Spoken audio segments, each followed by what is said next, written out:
Nasabi rin po ng Vice Presidente, ipunin po natin lahat tapos i-deliver po natin sa Malacanang para po may mainom siya. Unang-una po ay hindi naman po talaga malalaman marahil ni Vice Presidente kung ano po ang pag-prepare ng administrasyon patungkol po dito sa Bagyong Krising dahil wala po siya sa bansa at nagbabakasyon siya sa The Hague. Hindi po maiiwasan ni Vice Presidente na mamintas dahil wala po siya sa Pilipinas at hindi po niya nakikita kung ano ang ginagawa ng gobyerno para sa taong bayan.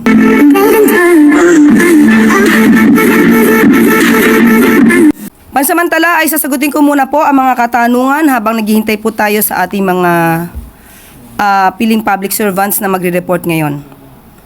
May katanungan po muna dito galing kay Tristan Nodalo ng Newswatch.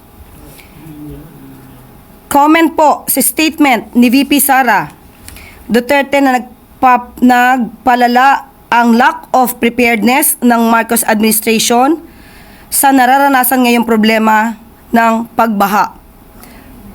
Unang-una po ay hindi naman po talaga malalaman marahil ni Vice Presidente kung ano po ang pag-prepare ng administrasyon patungkol po dito sa Bagyong Krising dahil wala po siya sa bansa at nagbabakasyon siya sa The Hague. At dahil mga pagpupulong na ito na kasama po bago po umalis ang Pangulong Marcos papuntang US, hindi po rin niya ito malamang nakita at nabalitaan.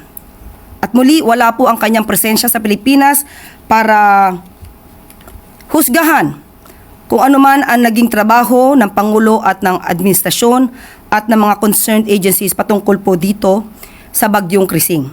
Unang-una po, naiulat na po natin kahapon ang mga ginawa at naging accomplishments po ng ibang mga concerned agencies katulad po ng DSWD, DOTR, at pati po yung Philippine Coast Guard ay nagbigay na rin po ng libreng sakay. Maliban po sa DOTR na nagbigay din po ng libreng sakay sa MRT, LRT, at yun po ay direktiba ng Pangulong Marcos Jr. At kasama rin po dyan yung paghahanda mismo po para po sa food packs na ibibigay natin sa ating mga kababayan na naapektuhan ng Bagyong Krising. So, muli, hindi po maiiwasan ni Vice Presidente na mamintas dahil wala po siya sa Pilipinas at hindi po niya nakikita kung ano ang ginagawa ng gobyerno para sa taong bayan. Pangalawa pong katanungan. Nasabi rin po ng Vice Presidente, mula din po to kay Tristan Nodalo, ipunin po natin lahat tapos i-deliver po natin sa Malacanang para po may mainom siya. In response sa naunang sinabi ng Pangulo to reuse flood water for agricultural purposes.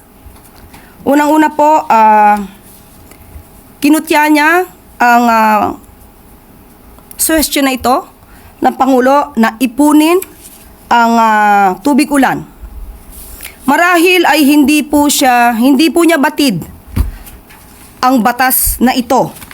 Hindi po ito bago. Kaya nakakapagtaka po tayo na Vice Presidente pero hindi po niya alam ang batas patungkol po dito sa rainwater collectors. Meron na po itong batas. Republic Act number 6716. Ito pa po ay noong March 17, 1989. An act providing for the construction of water wells, rainwater collectors, development of springs and rehabilitation of existing water wells in all barangays in the Philippines. So nakakapagtaka po talaga na wala po yatang kaalam-alam ang Vice Presidente patungkol po sa rainwater collection system. At ang pinapalabas lamang niya ay pag-iipon ng tubig sa timba. Tandaan po natin na ipakita rin po ng DSWD at ng Pangulo ng ibang mga tubig na naipon ay maaari pong inumin.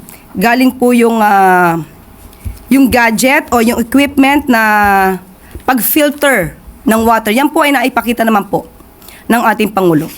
So, at meron pa po tayo na balita patungkol po sa pag-iipon ng tubig. DPWH installs rainwater collector systems in Nueva Vizcaya schools. This is March 11, 2025. Dahil yan naman po ay nasa batas. Kinakailangan po talaga meron po tayong sistema sa pagkokolekta ng tubig, ulan.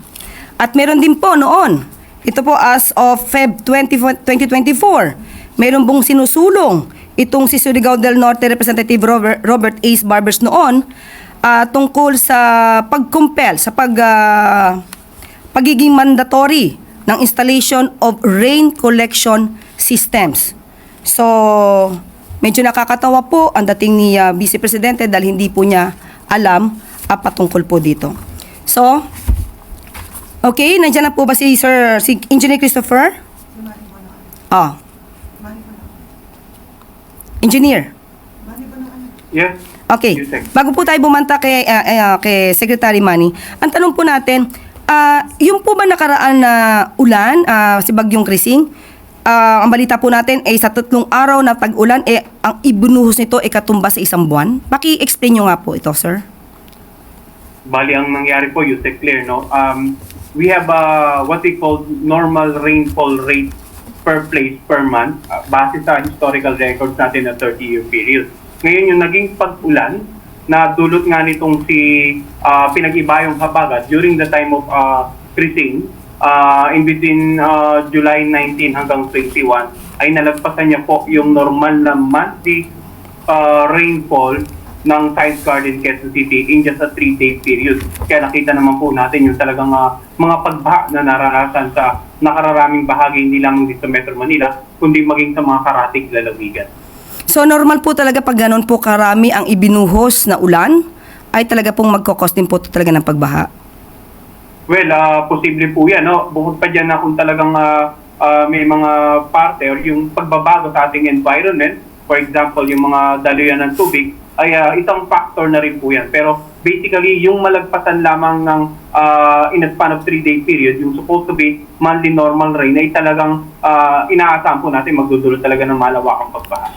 Sir, ito po bang typhoon na si Emong at saka ang Dante ay magdudulot din po ba ng ganito karaming pagbuhos ng ulan katulad po ng Bagyong Krising?